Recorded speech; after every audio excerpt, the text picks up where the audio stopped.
Eu sou a professora Débora Lopes, professora de português e redação, e hoje nós vamos falar um pouco sobre o gênero textual carta, né? A carta, hoje em dia,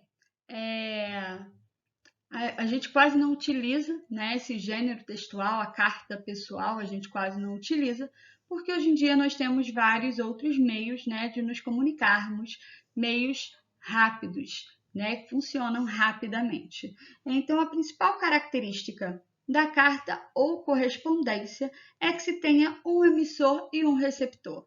Emissor é aquele que envia, né, o remetente, e o receptor é aquele que recebe. Com a era da tecnologia, né, a carta passou a não ser muito escrita, né? A carta manual, ela passou a deixar de ser escrita e assumiu o meio eletrônico, né? O e-mail, a gente manda bastante e-mail. Então, a forma de transmissão, hoje em dia, de uma mensagem, então a gente usa o e-mail. Eu vou falar sobre e-mail na próxima aula. A carta antigamente era muito usada, mas né, leva tempo até ir para os correios, né? O receptor receber a sua mensagem demorava muito. Então, hoje em dia, com a tecnologia, nós conseguimos fazer tudo isso, né? Pelo computador, pelo e-mail, pela internet. Ainda assim, eu vou falar sobre carta para vocês, né? Existem 3 tipos básicos de carta: a carta comercial, a correspondência pessoal e a correspondência oficial. Qual é a característica de cada uma delas, né? As cartas pessoais, elas não seguem modelos prontos, né? O texto da carta pessoal reflete as intenções do remetente, né? É muito importante que em todos os tipos de texto esteja presente a coerência. Para quê? Para que a sua mensagem seja entendida corretamente, né? Quando as cartas eram enviadas em papel, lá em cima tinha o vocativo, né? A saudação inicial, o local e a data, e logo embaixo o vocativo. E o selo da empresa, né? A data que a carta foi enviada, despachada, né? E hoje em dia, raríssimas pessoas usam cartas. Hoje em dia a gente usa o e-mail, né? No e-mail já tem lá o horário, né? Já é tudo muito mais detalhado. E no e-mail tem o corpo do texto, que é um espaço para você escrever mensagem, é um espaço em que as mensagens ficam armazenadas, né? Então, a carta pessoal era para você, ela foi utilizada, né? Ela era utilizada para você trocar mensagens e informações pessoais, né? Então, eu coloquei aqui um exemplo de carta pessoal. Logo lá em cima, ó, local e a data, né? Local, ó, Alexandria, 22 de julho de 2004. Então, ó, Rio de Janeiro, vírgula, 12 de junho de 2020, beleza? Aí na linha de baixo o vocativo, que é com quem eu estou falando. Oi, Sami, como vai você? A linguagem da carta pessoal, ela pode ser informal, né? Já que a carta pessoal é escrita para pessoas com quem você tem proximidade, né? Então, aqui, ó, estou há poucos dias no Egito, mas já começo a sentir saudades do Brasil. Aqui está tudo bem. A família de Rameses é muito legal e recebeu com carinho. Ainda bem que os tios dele falam português, senão eu estaria perdida, pois não falo nenhuma palavra em árabe, a língua que se fala aqui no Egito. Alexandria é uma cidade linda, mas ainda não tive tempo de passear muito.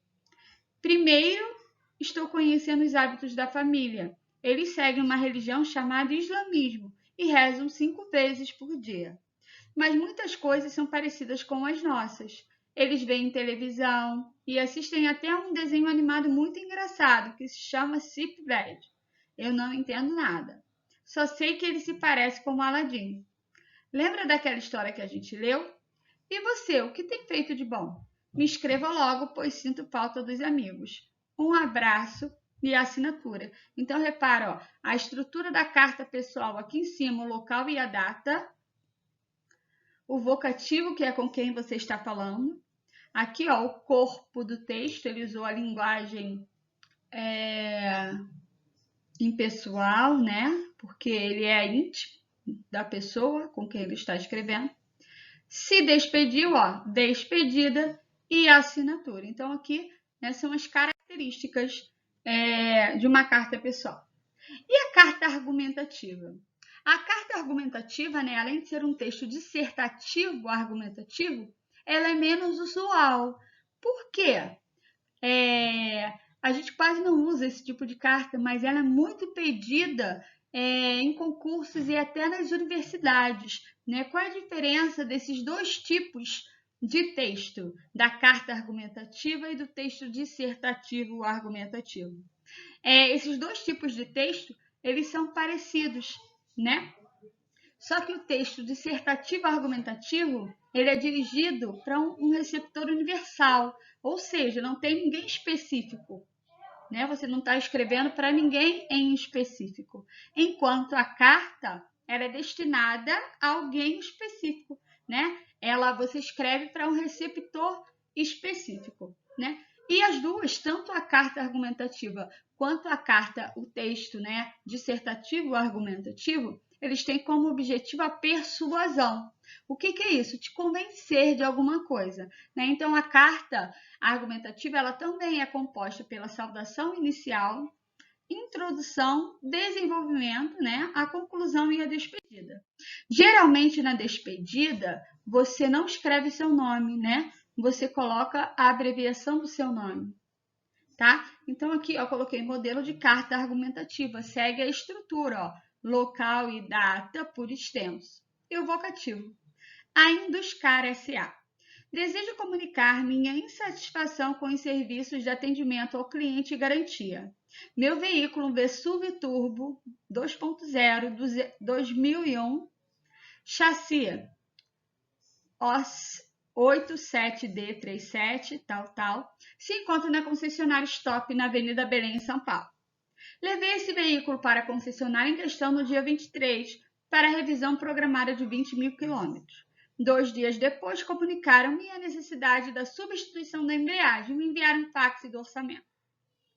Intriga-me o fato de ter levado esse veículo diversas vezes a Stop nos últimos 12 meses, por motivos diversos, e nenhum funcionário que manobrou ou testou o carro ter notado esse problema na embreagem, a não ser agora. Eu gostaria que vocês reconsiderassem sua posição e tratassem o caso com muita atenção. Aguardo o seu contato, e aí ele assina com as iniciais. Né? Então, aqui ó, é uma carta argumentativa. Né? Ele está argumentando sobre o quê? Está expondo o fato do carro apresentar defeito e ninguém ter percebido ainda. Né? Então, repara que a estrutura da carta ela não muda. Né? Então, eu tenho a carta do leitor. A carta do leitor ela é feita por um leitor e enviada para jornais e revistas.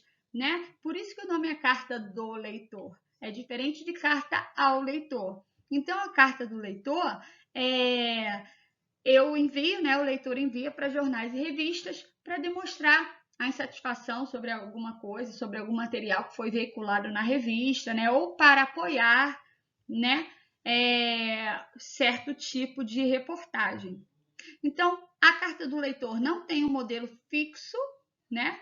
E hoje em dia já tem veículos, revistas e jornais que publicam trechos dessas cartas na íntegra, né?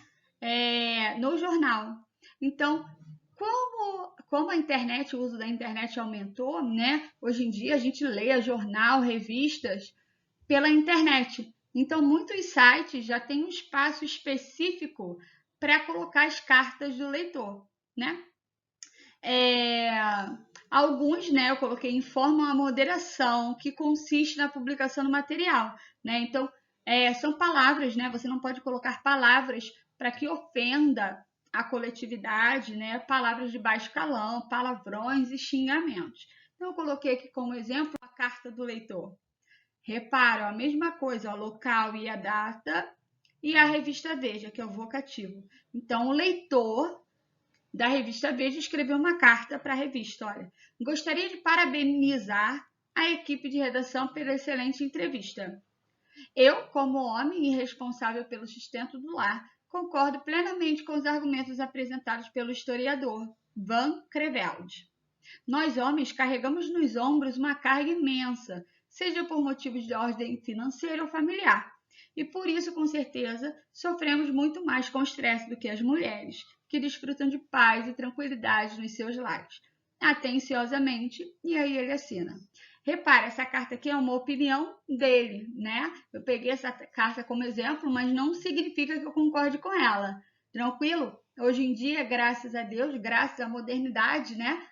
As mulheres trabalham tanto quanto os homens, e eu posso até arriscar que muitas vezes, né, as mulheres trabalham mais do que os homens, né? Então, nós temos hoje em dia igualdade, né, dentro do trabalho. Então, aqui é a carta, né, de um homem que escreveu a carta para a revista Veja, por isso que o nome é Carta do Leitor, parabenizando a revista por uma reportagem que ele leu e gostou, né? Lembrando que, ó, a estrutura da carta ela segue a mesma. Local e data, aí logo abaixo vocativo, corpo do texto, despedida e assinatura. E lembrando que a linguagem ela vai variar, né, entre linguagem formal e informal de acordo com o receptor da sua mensagem, ok? Então, eu coloquei aqui outro tipo de carta, é a carta aberta, né? A carta aberta, ela aparece, né? Ela aparece entre os principais instrumentos da participação política. Por quê? Porque é uma maneira clara de demonstrar um problema, um assunto de interesse do coletivo. Então, esse gênero textual, né? Eu já falei, ela não tem, ela obedece a critérios de argumentação, mas ela tem caráter mais amplo que a carta argumentativa. Por quê? Porque a carta aberta ela não vai para uma pessoa só, ela vai para a coletividade, né? O remetente da carta aberta não é individual, é um grupo de pessoas, né? O sindicato, associações e tal. Então, eu coloquei aqui como exemplo, olha, empregados para a Caixa, mais Caixa para o Brasil. Carta aberta à população. Então, olha, é uma carta aberta escrevendo para quem? Para o povo, né? O Sindicato dos Bancários. Há anos lutamos para que sejam contratados mais empregados para a Caixa. Enquanto você, cliente, sofre com as imensas filas e com a demora no atendimento, nós, trabalhadores, sofremos por causa do excesso de tarefas, da longa jornada, das doenças do trabalho, da constante pressão e etc.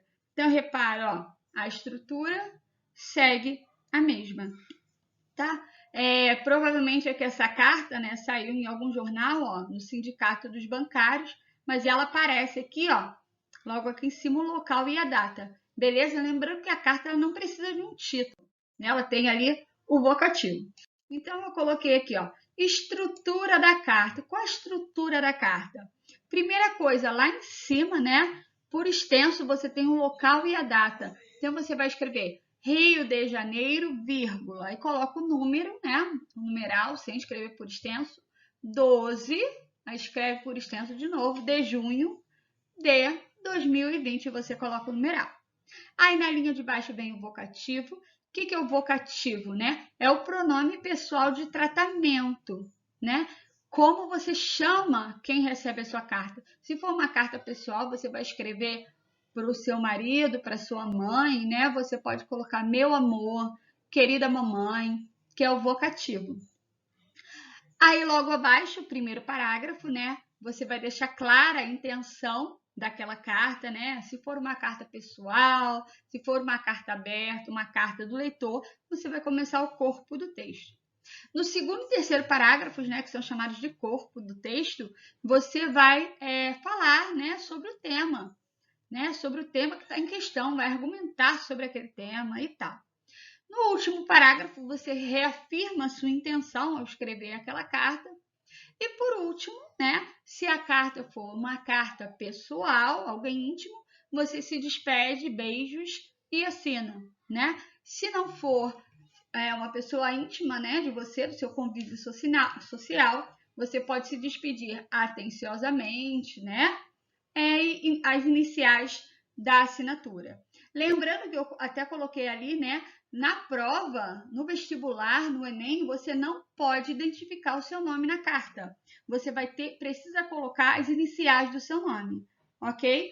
Então, no concurso, se pedir para você fazer uma carta, no final você não assina, você coloca apenas as iniciais do seu nome. Tranquilo? Então é isso. Beijos, até a próxima aula. Fiquem com Deus.